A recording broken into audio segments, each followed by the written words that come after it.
My connection on Instagram, and I am live. So greetings family. My name is June Allen and I am the founder of the Art of Greatness at juneallen.net. So good morning, good afternoon, good evening, lovely to be here. So today I'm going to be talking to you about money trauma. Okay, money trauma.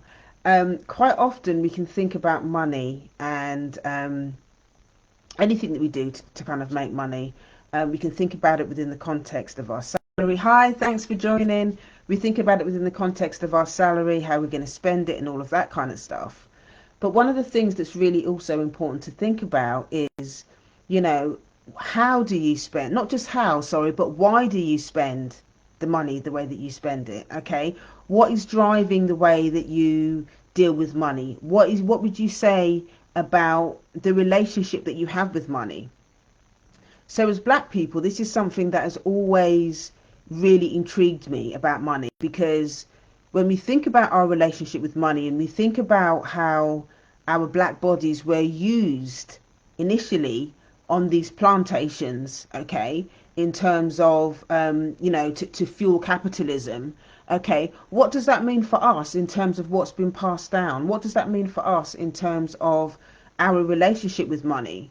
Because we've never really healed it. We've never really had that conversation about the amalgamation, the enmeshment, the trauma and the enmeshment of all of those pieces being put together. So today I really want to talk to you about what money trauma is, and I'm going to share a few different types of money trauma. So, for those of you that don't know me, I'm a psychotherapist, and I work predominantly, I'm very, very passionate, and I work predominantly with black women who want to deal with their, or explore their traumas, explore the relationship with their mothers, explore the relationship with themselves. That's the kind of the demographic of women that I normally work with. So, and I also run a black women's wellness mastermind called the Sacred Sister Sanctuary. And this Thursday, we are going to, or tomorrow actually, I'm going to be launching one of the aspects of the group. Hi, thanks for joining. Where we have like a study circle, it's group therapy, and we use a book to kind of underpin this session to kind of bring up the topics and stuff like that. But it's essentially group therapy. And the book that we have chosen to do is this one. I've been doing a series of live streams on the book, different types of book selections, and this one was chosen by the ladies in the group, and you as well, the people that watch my live streams. So I'm really, really excited about that. So tomorrow's first session is going to be more like a welcome session, and we're going to be doing a few exercises and having a few conversations about what people expect from the book and stuff like that. So if you're interested in joining us for that session, you can click the link in my bio, go to heal.juneallen.net. That's heal.juneallen.net. That's heal.juneallen.net. So let's get into it. Let's get into the content around what is money trauma. Okay, so the first thing, the way that money trauma shows up is money avoidance. Okay, money avoidance. Are you one of those people that just doesn't like talking about money, will avoid opening mail, you just don't want to talk about it?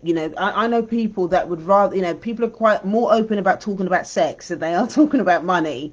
Okay, people are more comfortable talking about sex than they are talking about their money situation. Okay, so it's really for you to think about that. What is it about the conversations around money that feels so painful to so many people? Do you get anxious whenever you open bills? Do you get anxious when you even get them before you've even opened it?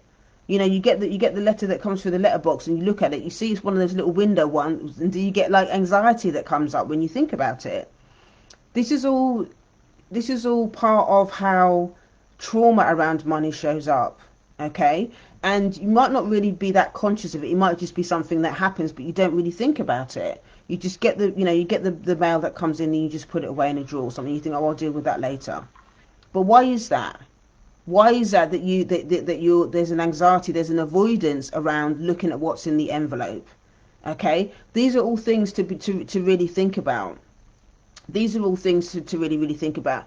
And also it's about exploring, what is your mindset around money? do you think that money is, when I was growing up, I always used to hear these phrases from I don't know if they're actually in the Bible, but my parents were very religious, and there was always this idea that somehow money was the root of all evil, and that poor people, there's something noble about being poor and not having money, and that we're supposed to get our riches when we die and go to heaven, but we're not really supposed to have it when we're down here, all that kind of stuff. So with all of that sort of thinking, it makes sense why so many of us want to avoid conversations around money. We want to avoid having an intimate relationship with it, because that's really what it is. We avoid wanting to have an intimate relationship with it because it feels painful, but we don't always understand why it feels painful. Okay, and with that pain that comes with looking at our money, okay, we sabotage ourselves. We sabotage ourselves because we think, you know what, I don't want to look at it. I don't want to have the conversation about it. I don't want to talk about what it means to be black and having money. I don't want to talk about our ancestors on the plantations being abused in the name of more money and power. So we just avoid it. And we sabotage ourselves. We sabotage being successful because being small is comfortable. Okay? Being small feels comfortable. So we don't want to be successful. We sabotage it, and actually we feel resentful of other people. There is this thing in our community as well that we feel jealous, we feel resentful if we see other people in our community that are doing well, because it triggers the stuff in us that we know that it triggers the shame in us around money. Okay, it triggers the shame in us around money. Another way that avoidance shows up as well is if we, maybe we're working but we're undercharging for our services. Okay, we do too much volunteer work because there's something about feeling ashamed about being successful. There's something about being ashamed around earning too much money. And if we earn too much money, then we're greedy and all the rest of it. There's something about being poor and being small that becomes like a chronic form of behavior for us in our community, and it's complex. It's not like a one size fits all. There's so many different things it can be, and this is one of the reasons why I think us doing this book, this is the sort of stuff that we're going to be able to unpack in this book, The Black Woman Millionaire, because she does talk a lot about that. She basically is going to help to unpack a lot of the conversations that we're not having around the link between what happened to us in our history and how we're behaving around money at the moment, because a lot of us find it difficult. We don't even know that those conversations, that those things are going on. So having the opportunity to be able to talk about these things, to be able to have honest conversations around it, and what I'll be doing in order to anchor the sessions as well is to navigate the facilitation around financial therapy, and that means being able to understand the links between those things and looking at what emotions and stuff are underneath our money behavior or our avoidant behavior or our overspending or whatever it is. There'll be a safe space for us to grieve, okay, because a lot of this work that we need to do around money as well is grieving the loss of the money that that our parents weren't able to earn, that our ancestors weren't able to earn, that the money that we've not been able to earn because we need to do a lot of work, a lot of grieving, in order to do this. Hi, thanks for joining everyone. Yes, I will message you. So we really, really do need to have these honest conversations about money because it's what's keeping us small.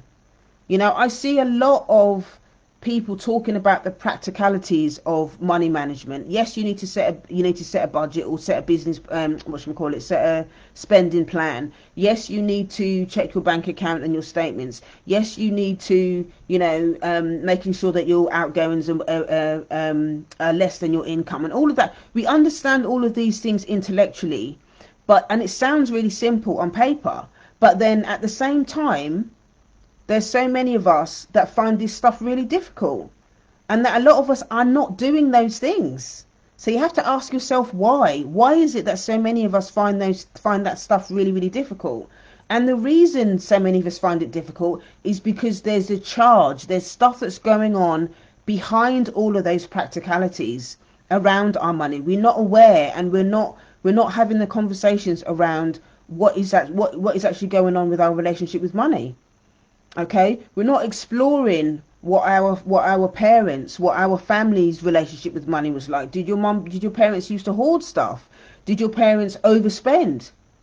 You know, what was your parents always saying you don't open the door to anyone because she was scared that the gas man was going to come and cut the gas off or whatever it is. You know, we're so, as a community, and because of of our history of abuse, we're so used to deprivation. Okay, we're so used to deprivation that we don't always understand. Sorry about this, my thingy bob is getting lower. Okay.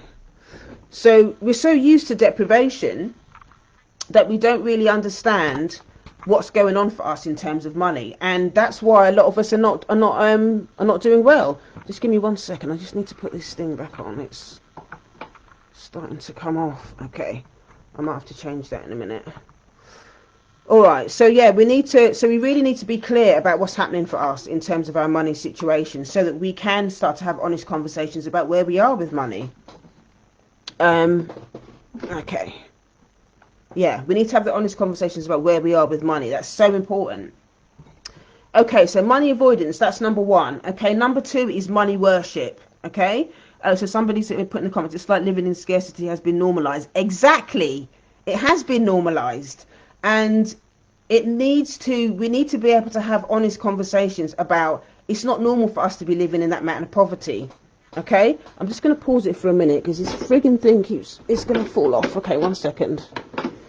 Just bear with me 1 minute. I just got this new, there it is. I just got this new stand and it's falling off. Okay. Apologies for this. Okay. Alright. So, hopefully that should be okay now. Oh gosh, the technologies of doing live streams, but this is what happens. Okay. Alright, so I hope you can see me alright now. I'm a bit close there. Alright. So I'm going to continue. Right, so that was number one. So that's money avoidance, okay? So number two is money worship. Okay, so this is the other extreme, money worship. We think that we believe that money is going to solve all our problems. If somebody just drops a few thousand on me, then everything is going to be fantastic, and I'm everything is going to be okay, and I don't have to worry about anything else ever again. If somebody just drops a few thousand on me, but I don't know if anyone else has seen those has seen those documentaries about lottery winners. These lottery winners, they make all this money, and within a couple of years they're skint. Okay, their skin. And the reason for that, again, is because of what I was just saying. They haven't actually looked at their behaviours around money. So it doesn't matter whether they've got £1 million or whether they've got £500. They're going to spend that money in a way that's dysfunctional, that's disruptive. Okay, it's not going to be healthy. So that's why they're skint within a few years, because the spending and the behavior, what's driving them, the way that they manage their money, is how they feel about themselves. It's driven by their experience of their history of money, how their families were raised them around money. So that's the reason why they end up skint. So for us as a community, it's not just about getting better jobs or running your own business or creating a side hustle. That's only part of the conversation. The real conversation is, what is your relationship around money? What's your money story? Okay, what is your money story? Is there trauma around money that you haven't spoken about? Have you ever been homeless? When you were a child, were you homeless? Have you been homeless as an adult? Did you watch your parents really suffer and struggle? And again, for a lot of us that have got ancestors that were enslaved, that is going to be that's part of our history. Okay, that is part of our history. So we have to be willing to look at that stuff, to unpack it, to have conversations about it, and to grieve the loss of the fact that we haven't had the opportunity, like other people, like other races as well, to be able to deal with that. And even though that's in our history as well, it's still going on today, about the fact that a lot of us are still deprived. Okay, we've been deprived by society of being able to be successful and do it through racism, and then what happens is we internalize that, and we tell ourselves that we're not worthy of it. We're not worthy of it either. Okay, so it can go two ways. Either we can go one way, that we avoid it, so we deprive ourselves, or we can make money our higher power. Okay, so we're not doing, in everything is about money. And we want to do everything's to do with money. Everything's to do with money. And if we don't have it, then somehow our self-esteem is our self-esteem is linked to how much money we have. If we're not earning big money, if we're not striving for money, if we're not hustling 24/7, then somehow we're unworthy. And it's not always that simple. The conversations around money, the relationship with money, is very complex for us as black people. And we need, and in order to understand it so we can change it, we have to have these conversations. We have to be willing to have some honest conversations about what's happened to us in terms of our money. And a lot of us are not necessarily ready to do that. If you're willing to start having those conversations, then join me tomorrow with the rest of the ladies, so we can start reading this book, start doing the work around financial therapy. So click the link in my bio, go to heal.juneallen.net. That's heal.juneallen.net. That's heal.juneallen.net. Okay, so the other thing that comes up as well is a bit like I was saying before, the money status conversation. Okay, we over-identify with our bank balance. We link our money to our self-worth. We consume as well. Our consuming, and we know that black people consume a lot. Okay, we consume a lot. If it's the latest Jordans, we want to consume that. If it's the latest phone, we want to consume that. If you want the latest clothes or whatever it is, we consume that. Now, we're a beautiful people. Okay, we are a beautiful people, and we like to look good. But there's a difference between self-care and wanting to buy things because we want to look good. We want to look good, and we want to adorn ourselves with things that make us feel good because we look good. There's a difference between that and doing it from a space of confidence, and actually overspending beyond your means, and doing it from a place of, well, I don't feel good on the inside, so therefore I'm just going to put this stuff on as a mask to cover up for the fact that I don't feel good about myself internally. Okay, they're two very different things. And sometimes I've seen it happen. People in the community will overspend, and they're keeping up with next door, and they're trying to have this, that, and the other on the outside because it's a mask for how bad they're feeling on the inside. And that's just sabotaging your money. That is just sabotaging your money situation, and it's not helpful. But until you understand and are willing to get honest about how difficult things feel for you internally, then you're not going to be able to change your money situation, because you're always going to be overspending. You're always going to be looking for that external thing, that pair of shoes, that handbag, that the next hair weave, whatever it is. You're always going to be looking for that external thing to make you feel good on the inside, and ultimately that's not going to be that. You're not going to be financially healthy by spending your money in that way. So it's really looking at financial therapy is really about combining the link between your self-esteem, your confidence, whatever's going on for you internally, and thinking about how you externalize all of that with your money. Okay, so these are the types of things that we're going to be talking about in the circle. Okay, so thinking about money as a status thing is part of our financial trauma, because it's the way that we cover up our hurt. Okay, it's the way that we cover up our hurt.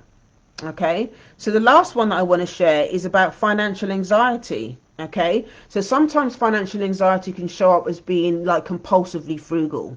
Okay, so what I mean by that is, yes, you can pull your belt in, you can you can save money, you can take your time and be mindful of how you're spending your money. That's very different from somebody that just doesn't want to spend any type of money on themselves.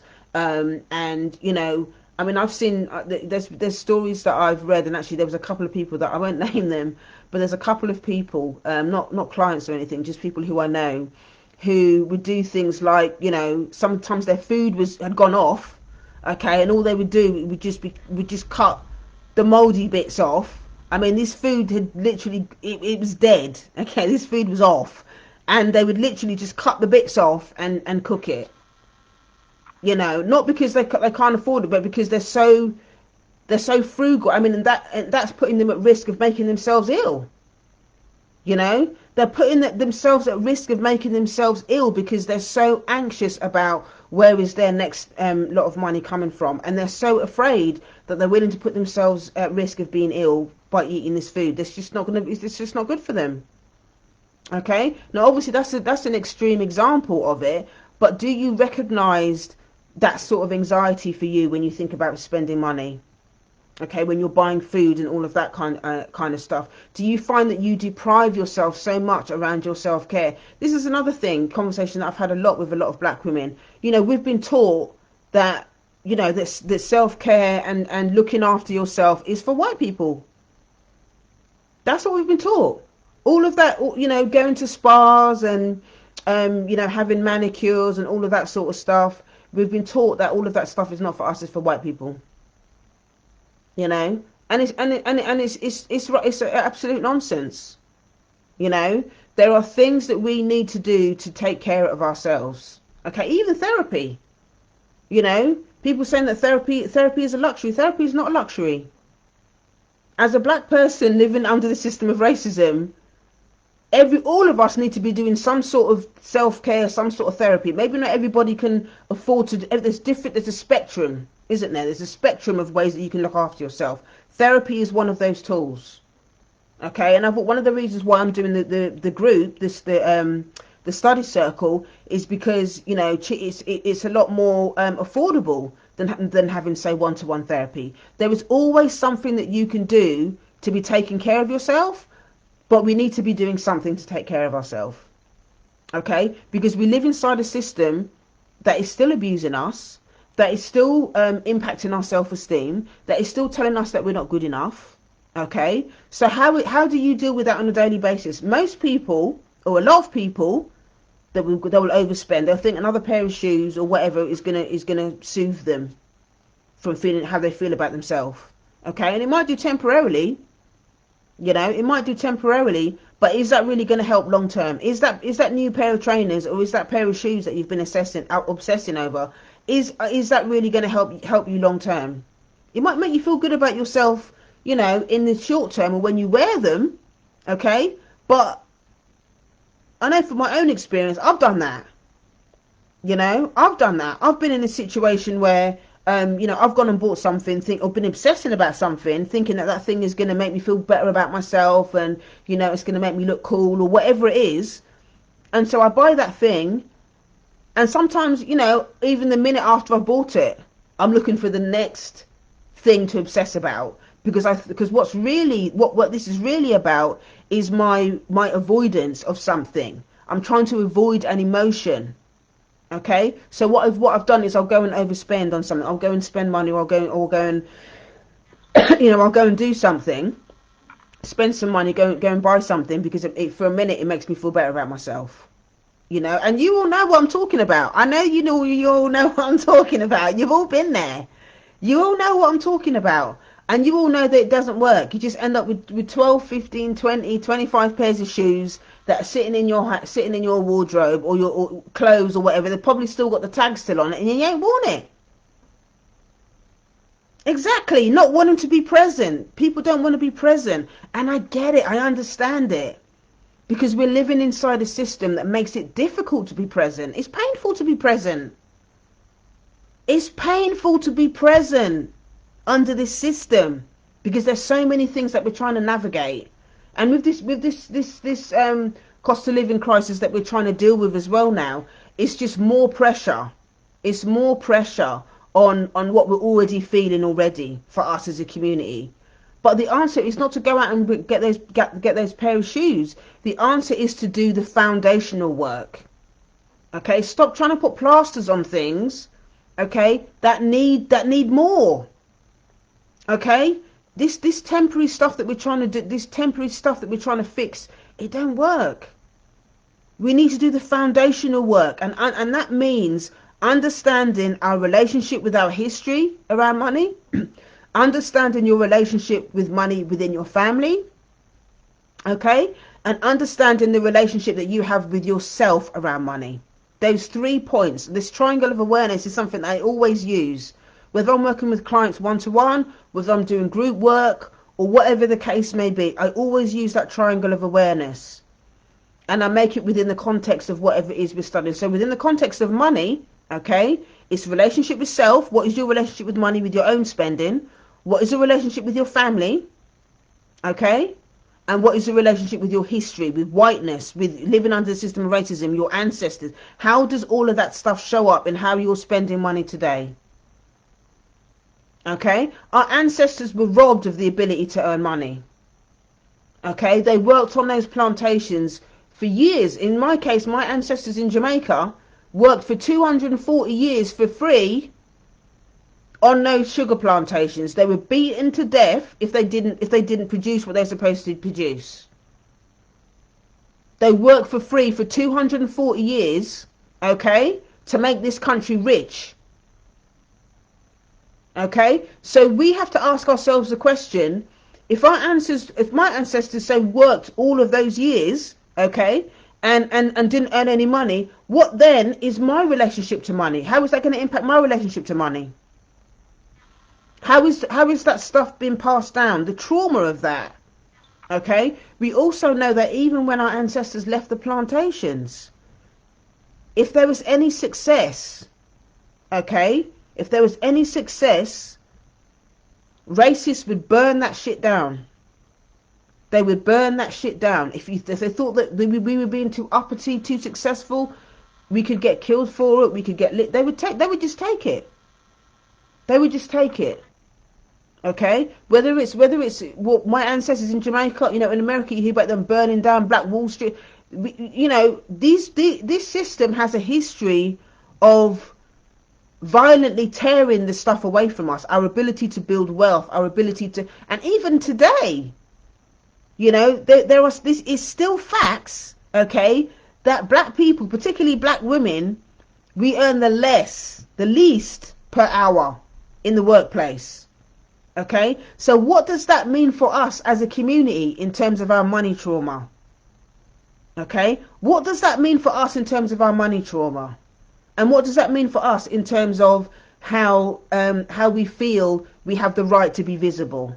This is something that I had to work really hard, and I still talk about it in therapy and stuff sometimes, because sometimes there's this thing about, there's a fear of being visible, a fear of expansion, a fear of success, a fear of, you know, earning more, because there's a fear of, you know, maybe being rejected by community. You know, who does she think she is now? She's this, that, and the other. You know, and she thinks she's earning more now. Who does she think she is?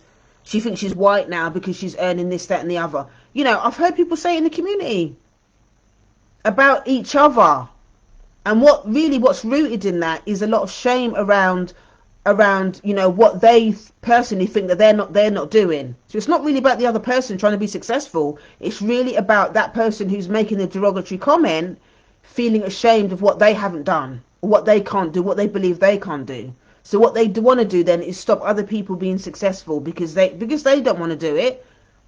They stop other people. They want to stop other people doing it. So they spill all this vitriol conversation. Okay. So somebody else said in the comments, it's annoying always having to justify how you spend your money. Exactly. Well, you know what? You don't have to justify how you spend your money. It's about, you don't owe anyone any explanation about how you spend your money. It's for you to be honest about how you spend your money and why you spend it the way you do.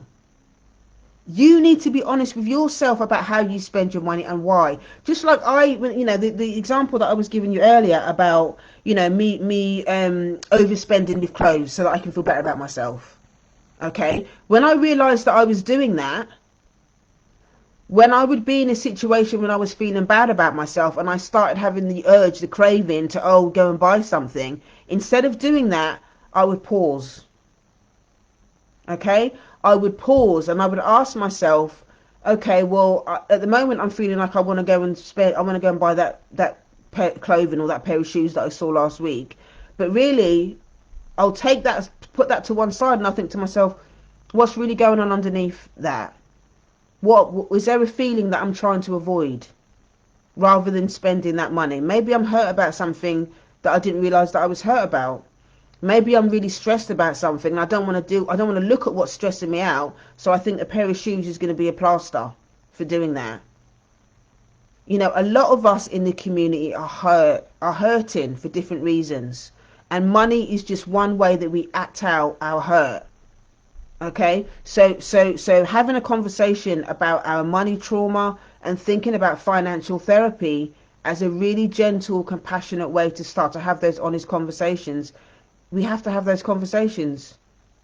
You know, we talk a lot about the community having to wanting to build businesses, and how, we want people to spend money with other black businesses, and how it's important for us to start building our own community. Marcus Garvey was always talking about us, doing for self. Okay, we hear that in the community, do for self. But how are you going to do all of those things when you haven't dealt with the trauma? You haven't dealt with our history of trauma around money. Okay, how are you going to do it without that? One of the things that I've spoken about quite a lot with other black businesses is this whole concept of, even if you're a black business, you have to treat, and if your business in particular, you deal with the black community in particular as well, you have to treat your black customers differently. And I say that without apology. I say that, I stand in that. You have to treat your black customers differently, because a lot of us have got trauma with each other. Okay, a lot of us were traumatized by other people that look like us. So that means that they might not necessarily want to spend money with you, not because they don't like your product, but because there's trauma going on for them. Okay, so when we come to a black business now, I know for me, I always talk about this sort of stuff because I know that so many black people are traumatized. They're traumatized, have been traumatized by other black people. So the way that I deal with my clients, and this is one of the reasons why I do these live streams, because I've had clients say to me, June, I was following you for years. I was following you for years before I took up the courage to actually book a session. Because I've got so much fear and pain around getting close to other black women, getting close to other black people, and I just don't trust other black women. I don't trust other, I hear this conversation all the time. I don't trust other black businesses. I don't trust other black people. And the reason why people say that is because we've got trauma, whether it's financial trauma or trauma in general from our families and stuff that we haven't dealt with. And you can't expect other black people to spend money with you and to be intimate with you on an emotional level, especially when it comes to things like therapy, if I hadn't have done that work myself, if I hadn't worked through my own money stuff, if I hadn't worked through my own trauma around family and stuff like that, it's an ongoing process. But I've been doing this work for years, and I've still got a long way to go. I'm by no means perfect, but I have more awareness around it, and I know that when I'm dealing with my community, I need to be having these honest conversations with my community so they understand what I'm saying, they understand where I'm coming from, and they start to understand why they feel the way they do about certain things. Because a lot of times, our hurt is so buried and so repressed and unconscious that we don't really understand why we feel the way we do. We don't understand why we feel the way we do. But I'm here to have these sorts of conversations so that you can start to begin to think about what's going on for you and why you do the things that you do. So in order for us to get some healing, to get some sort of understanding, and to begin to unpack the stuff around our money trauma, we have to start thinking about financial therapy and what that means, and having the honest conversations about our history around money, and how we behave around money, how we act out around money, how we use money, okay, how we use money as a tool that's not always in our best interest, how we sabotage ourselves, how we deprive ourselves around money. These are all really important conversations that we need to have in order to move forward and have a much healthier relationship around money, okay? So if anything that I've said to you today makes sense, and you are interested in joining me for the study circle where we're going to be unpacking this book, The Black Woman Millionaire. Okay, click the link in my bio, go to heal.juneallen.net. That's heal.juneallen.net. That's heal.juneallen.net. If you've got any questions or anything about anything that I've shared today, please drop me a DM, or you can email me info@yardofgreatness.com. And yeah, hopefully I will see you tomorrow. I will see you tomorrow. I'm going to do another live stream tomorrow morning. I'll go into a lot more depth about what we'll be doing in the sessions and all that kind of stuff. It'll be like what should we call it? A Q&A, just frequently asked questions. So if you've got any questions or anything about anything that I've shared, or anything that you want to know about the study circle that I'm going to be doing starting tomorrow evening, then please let me know. If you're planning on joining us and you want to buy the book, hop onto go to your nearest your bookstore and get a copy of the book. We're not actually going to be reading the book live tomorrow evening because it's a welcome session tomorrow. So I'm going to be talking a lot more about financial therapy. We're doing some exercises, some meditations, all that kind of stuff. But yeah, if you want to find out more about exactly what's going to be happening in the sessions, join me tomorrow for tomorrow's session, and we'll be talking more about that. Okay? In the meantime, have an amazing day, and I'll see you soon. All right? Take care, everyone. Bye. Bye.